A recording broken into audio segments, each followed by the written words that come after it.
મોહરમ પર્વ નિમિત્તે થરાદ શહેરમાં કડક પોલીસ બંદોબસ્ત વચ્ચે પરંપરાગત તાજિયા જુલુસ શાંતિપૂર્ણ અને સૌહાર્દપૂર્ણ વાતાવરણમાં નીકળ્યો હતો।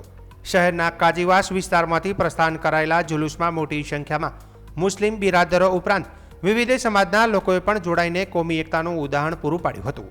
જુલુસ દરમિયાન હજરત ઇમામ હુસેનની શહાદતને ભાવભીની શ્રદ્ધાંજલિ અર્પણ કરવામાં આવી હતી। મુસ્લિમ બિરાદરો દ્વારા પરંપરાગત કરતબોનું પ્રદર્શન કરવામાં આવ્યું હતું, જેને નિહાળવા શહેરના વિવિધ વિસ્તારોમાંથી મોટી સંખ્યામાં લોકો ઉમટી પડ્યા હતા। જુલુસના સમગ્ર રૂટ પર જિલ્લા પોલીસ દ્વારા ચુસ્ત સુરક્ષા બંદોબસ્ત ગોઠવવામાં આવ્યો હતો। પોલીસ અધિકારીઓ અને જવાનો સતત પેટ્રોલિંગ તથા દેખરેખ રાખતા રહ્યા હતા, જેના કારણે સમગ્ર કાર્યક્રમ કોઈપણ અનિચ્છનીય ઘટના વિના શાંતિપૂર્ણ રીતે સંપન્ન થયો હતો। મોહરમના પવિત્ર અવસરે શહેરના વિવિધ વિસ્તારોમાં સામાજિક સંસ્થાઓ અને સેવાભાવી નાગરિકો દ્વારા પાણી અને શરબતના સેવા કેમ્પનું આયોજન પણ કરવામાં આવ્યું હતું। આ સેવા કેમ્પોમાં જુલુસમાં જોડાયેલા લોકો તેમજ રાહદારીઓએ નિઃશુલ્ક પાણી અને શરબતનું વિતરણ કરવામાં આવ્યું હતું।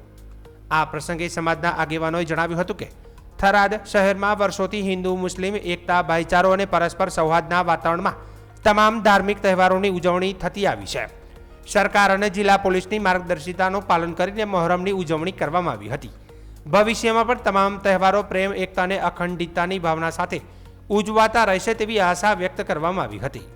અત્યારે મોહરમ નિમિત્તે તમામ સમાજોને સાથે લઈ એકતા અનેકતા સાથે તમામ કોમના માણસો સાથે અમે મોહરમની ઉજવણી કરીએ છીએ અને તમામ જે તહેવારો છે હિન્દુ મુસ્લિમ એકતા સાથે આજ દિવસ સુધી થરાદની અંદર સારો એવો પ્રોત્સાહન મળેલો છે અને તમામ અત્યારે મોહરમ ભેળી તમામ કોમ સાથે છે અને સરકાર શ્રીની જે સૂચના મળે છે, જે એસપી સાહેબે સૂચના આપેલ છે તેનું બિલકુલ પાલન થઈ રહ્યું છે અને આગળ પણ જતા સારી રીતે એવી રીતે મોહરમની ઉજવણી અને તમામ તહેવારની ઉજવણી કરવામાં આવશે અને અમારી એકતા કાયમી માટે જિંદા રહેશે। ભારત માતા કી